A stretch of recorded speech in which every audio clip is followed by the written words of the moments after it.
aqui justamente porque você está em tribulação e você quer descobrir, com a ajuda da Canção Nova, como ser forte na hora da tribulação. Mas preste atenção. O que fazemos nós com a religião? O que fazemos nós com o nosso cristianismo, com o nosso catolicismo, com a nossa fé, quando a nossa vida está assim, de vento em polpa? Será que nós investimos a nossa vida num evangelho que nos tira a paz, num evangelho que não nos deixa acomodados, num evangelho que não nos deixa assim acomodados na zona de conforto do nosso dia a dia? Será que nós nos deixamos mover por um evangelho que não traz paz? Porque isso é o que Jesus está dizendo no evangelho de hoje. Veja, Jesus estava pregando, ele estava falando a respeito de algo que dizia da sua própria identidade. Ele disse: eu sou o pão da vida, aquele que não comer da carne do Filho do Homem e não beber do seu sangue, não poderá ver o reino dos céus. E no evangelho de hoje diz assim, que alguns discípulos olharam para este ensinamento de Jesus e disseram: este ensinamento é duro demais, quem consegue escutá-lo? E a partir daquele momento, muitos dos discípulos de Jesus deixaram de acompanhá-lo. Sabe por quê? Porque essa palavra de Jesus tirava a paz, o sossego da primeira leitura. Com essa palavra não era possível progredir e crescer em número. Com essa palavra não era possível viver sem tribulação, porque aquela palavra de Jesus comprometia os discípulos. Imagina, esse homem pregando antropofagia e vampirismo. Chega ele agora dizendo que nós vamos comer carne humana. Nós somos canibal por acaso? Imagina, aquilo para os judeus era um escândalo, uma blasfêmia passível de apedrejamento. Concordar com Jesus naquele momento era correr risco de ser apedrejado com ele. Por isso que muitos dos discípulos disseram: essa palavra é dura demais, eu não vou me comprometer com isso que esse doido está falando, não. Imagina, eu por acaso sou canibal, sou vampiro, para comer carne, beber sangue? E muitos dos seus discípulos deixaram de acompanhá-lo. E o mais formidável é a frase que dizem, veja, quem consegue escutar essa palavra que esse homem está dizendo? Fraco. Não consegue escutar a palavra de Jesus, não é forte nem na tribulação e nem na calmaria. Deixa eu dizer, para ser discípulo de Jesus não pode ser frouxo. Se você olha para os ensinamentos de Jesus como estes do evangelho de hoje e diz: quem pode escutar essa palavra? Ela é dura demais. Você não serve para ser discípulo de Jesus. E tanto que Jesus depois olhou para os 12 e disse assim: vocês também querem ir? Vocês querem ir embora? À vontade. A porta é a serventia da casa. Não é assim que a gente fala? Se você está esperando escutar um Deus bonzinho, um Deus amor, um Deus que é todo misericórdia, sinto em te dizer que esse Deus é um Deus de gente fraca. Um Deus para aqueles que são frouxos. Olha para o lado aí e vê se o irmão que está do seu lado é frouxo ou ele é macho de verdade, ele é mulher de fibra. Diz assim: irmão, para ser cristão, você tem que ser mulher risca-faca. Passa a faca no chão e diz: diabo, passe aqui. Para ser cristão de verdade, você tem que ser homem de têmpera. Homem de verdade. Porque Jesus não veio fazer cafuné em ninguém. Jesus não veio fazer cafuné. Porque se na hora da tribulação, você quer que Deus te fortaleça, mas a hora que está tudo tranquilo e favorável, você dá no pé. Você quer escolher as partes do evangelho que te convém. Porque tem muita gente que é assim, né? Dá vontade de pegar a Bíblia e fazer caminho de rato. Retira umas partes da Bíblia e deixa outras. Não concorda com certas coisas que o padre diz, porque o padre, muito radical, pensa num padre. Ah, não gostei da missa hoje. Como se a missa fosse feita para você gostar dela. A missa é rezada para Deus. Eu não sei se você já reparou, mas todas as orações que o padre reza no missal, elas são direcionadas ao Pai, não a você. Para você gostar da missa. Inclusive é por isso que o crucifixo está virado para o padre. Inclusive quanto maior, melhor. Para mostrar para você que o padre está rezando com Deus, não é contigo. Eu me preparando para falar com vocês essa tarde, eu pesquisei no Google, pai dos burros. Eu coloquei lá assim na busca, frases duras de Jesus. Você quer ser forte na tribulação? Você tem força para aguentar saber quem é Jesus de verdade? Posso começar aqui? Você é forte para aguentar esse Jesus que eu vou ler aqui? Inclusive eu vou ler para não gerar polêmica depois. Porque teve uns dias desses para trás que eu fiz um homilia em Cuiabá que teve 4 pessoas que levantou e foi embora. Então vou ler direto na Bíblia para não falar que fui eu que falei. Mateus 7, de 3 a 5. E por que tu reparas o arqueiro que está no olho do teu irmão e não vê a trave que está no teu olho? Ou por que você diz, deixa-me tirar o arqueiro do teu olho, tu que estás com uma trave no teu, hipócrita? Tira primeiro a trave do teu olho, e então cuidarás de tirar o arqueiro do olho do teu irmão. Você aguenta esse Jesus? Que te chama de hipócrita? Porque está falando da vida dos outros e não toma conta da própria? Mateus 7, 21 a 23.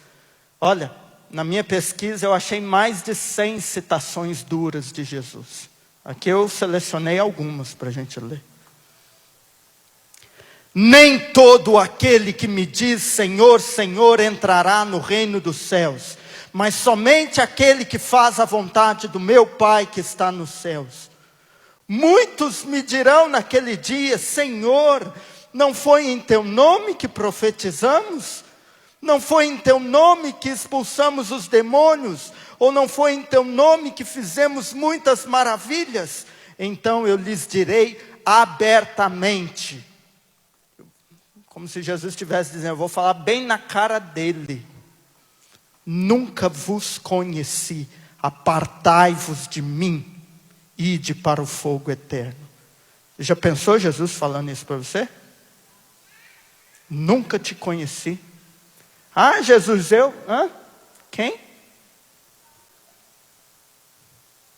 Mateus 8, de 24 a 26.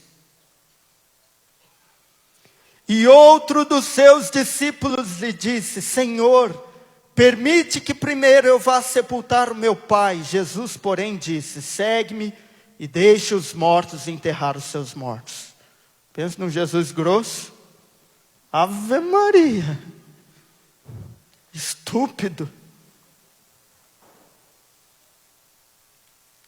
Mateus 9, de 4 a 5.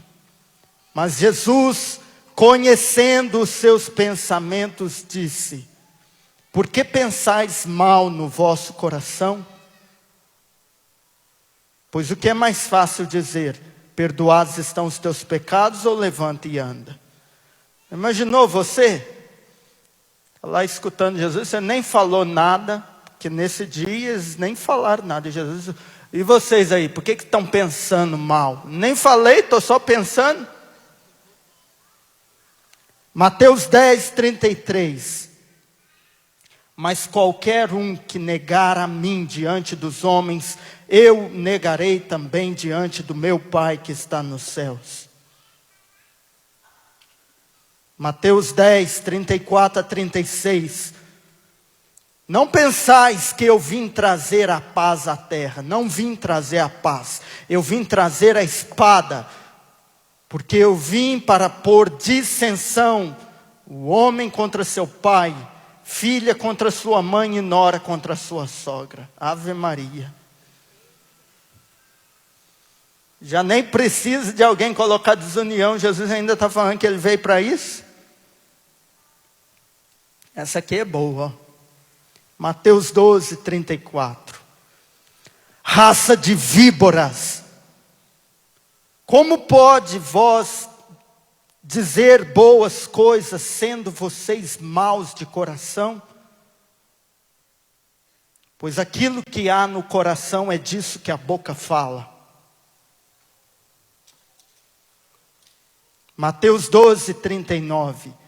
Jesus respondeu: essa geração má e adúltera pede um sinal, porém não lhe será dado outro sinal senão o de Jonas.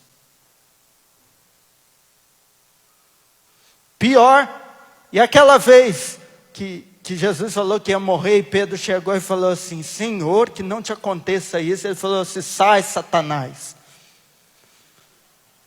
Já pensou você chegando para o padre para dizer assim: padre, tudo de bom para o senhor? E o padre falava assim: sai fora, Satanás.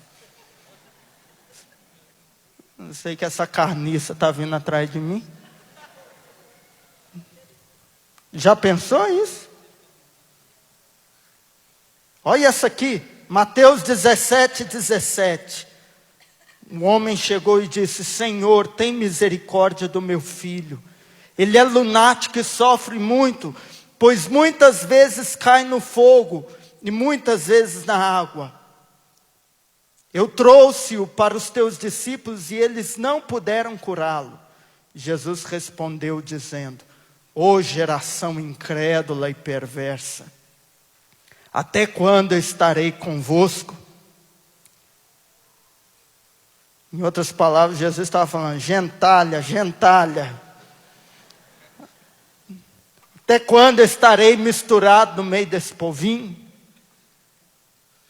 E aquela outra vez que a mulher foi atrás de Jesus, dizendo assim: a minha filha está lá em casa com o demônio. E Jesus não respondeu nada para ela. Continuou andando e largou a mulher para trás. E ela continuou insistindo. Ele disse assim: não convém tirar o pão dos filhos e jogar para os cachorrinhos. Pois ela disse assim: pois eu sou uma cachorra mesmo. E eu como as migalhas que caem da mesa.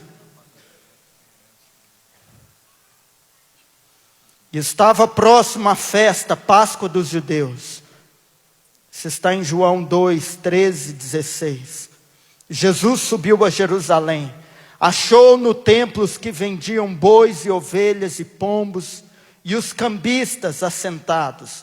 E tendo feito um chicote de cordas, lançou todos fora do templo.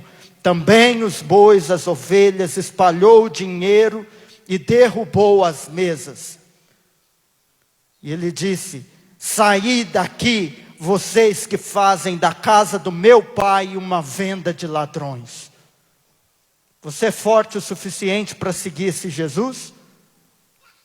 Esse Jesus que escandaliza, esse Jesus que cobra, esse Jesus que xinga. Porque muita gente diz assim: ah, mas esse não é o Jesus que o Papa Francisco está pregando, porque o Papa Francisco pregou o ano da misericórdia. Não existe maior misericórdia do que tirar um filho da boca do demônio. Você que só quer escutar as coisas que você deseja escutar, você que só deseja receber cafuné, isso não é misericórdia, isso é ser vergonhiça.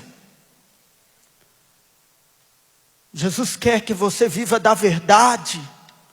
Ele quer que você o siga mesmo quando tudo está em paz, mesmo quando tudo está tranquilo. Sabe por quê? Ele não quer te ver no inferno. Jesus quer te ver do lado dele. Por isso ele olha para mim, para você no dia de hoje, ele diz assim: e vocês, também querem ir embora? Oxalá todos nós pudéssemos responder, como São Pedro disse, correndo o risco de ser apedrejado com ele, dizer assim: Senhor, a quem nós iríamos? Só Tu tens as palavras de vida eterna. E nós cremos firmemente que Tu és o Messias, o Filho de Deus. Deixa eu dizer, só aqueles que têm força suficiente para aguentar Jesus no tempo de calmaria, vai ter força para aguentar também o tempo da tribulação. Se você não tem força, têmpera, ousadia suficiente para abraçar a palavra de Jesus, por mais que ela te contrarie, por mais que ela seja contra os teus desejos, se você não aguenta esse Jesus forte, é porque você é um fraco.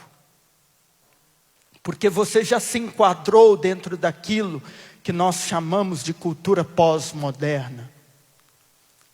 Você sabe que dentro do estudo filosófico, que é o estudo da evolução do pensamento humano, nós estamos já numa terceira fase da humanidade. Nós passamos na Idade Média por aquilo que nós conhecíamos de aquilo que o mundo chama de Idade das Trevas, mas que de trevas na verdade não simboliza nada. Eles querem que sejam das trevas, porque era a época em que a cristandade governava o mundo. Todo o mundo era cristão, e por isso diziam eles: ai você se fosse contra as verdades da igreja.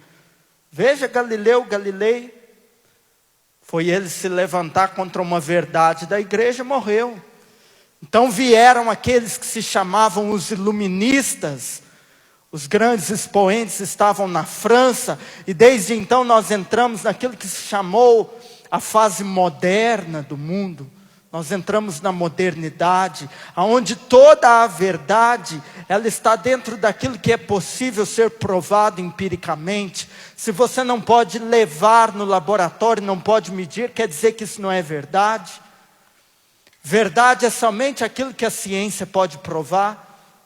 Daí as pessoas chegam para você e perguntam assim: quem falou que Deus criou o mundo? A ciência diz outra coisa. Agora nem isso mais. Nós estamos numa cultura que se diz pós-moderna, onde a verdade não é nem a religião e nem a ciência que dita. A verdade é cada um que sabe. Cada um tem a sua verdade.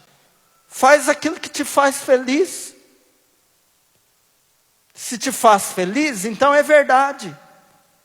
Se faz você se sentir bem, então vá, progrida nisso. Ah, porque a minha verdade é essa. E quem falou que existem várias verdades? Porque você, sem estudar os filósofos contemporâneos, você já introjetou todo o pensamento maligno deles, e que o mundo foi colocando em doses homeopáticas na mídia, na cultura, no palavreado do povo. Porque o que os filósofos contemporâneos diziam era isso. Quem falou que isso aqui tem conceito suficiente para ser um ambão? Você vê de cá, você acha que é um ambão, mas se o meu ponto de vista dele for diferente, eu posso muito bem chamá-lo e usá-lo para outra coisa. Aí cada um tem a sua verdade. Irmãos, nós não fomos chamados à vida para sermos ditadores daquilo que é o bem e o mal. Assim como o mundo foi criado com leis que não mudam, por exemplo, a gravidade, nós, na nossa vida humana, temos leis que devemos seguir e que são irremediáveis, imutáveis. Não é cada um que faz a sua verdade. O evangelho é esse. Se você concorda com ele ou não, isso é um problema teu. Mas que a verdade é uma só, ela está aqui. Jesus disse: eu sou o caminho, a verdade e a vida. Agora eu vou dizer uma coisa para você. Você que veio para ser forte na tribulação. Os covardes são os que matam aquele que dizem a verdade porque te amam. Os covardes são aqueles que matam os que dizem a verdade, quando estes dizem a verdade porque te amam. Queria encerrar contando uma história. Diz que tinha um lugar que tinha um lenhador,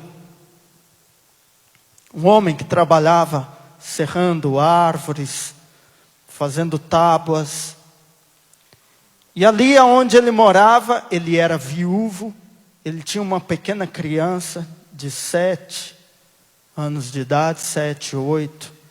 E desde que o menino era molequinho, ele havia criado uma raposa dentro da sua casa como se fosse um cão, como se fosse um cachorrinho.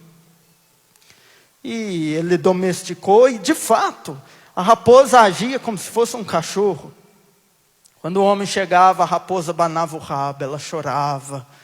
Ela corria a casa inteira, subia em cima da cama, cheirava a roupa dele, fazia aquela festa. E no trabalho, os outros colegas de trabalho diziam para ele: cara, você é doido. Como é que você mantém um bicho selvagem dentro da sua casa? Uma hora, quando ele estiver com fome, ele vai te passar uma rasteira. Esse bicho é traiçoeiro. Daí ele falava: nada, ela é boazinha que só, você precisa ver, carinhosa com a gente, é igual um cachorro. E todo dia os caras falavam na cabeça dele: isso é um animal selvagem, cuidado e tal.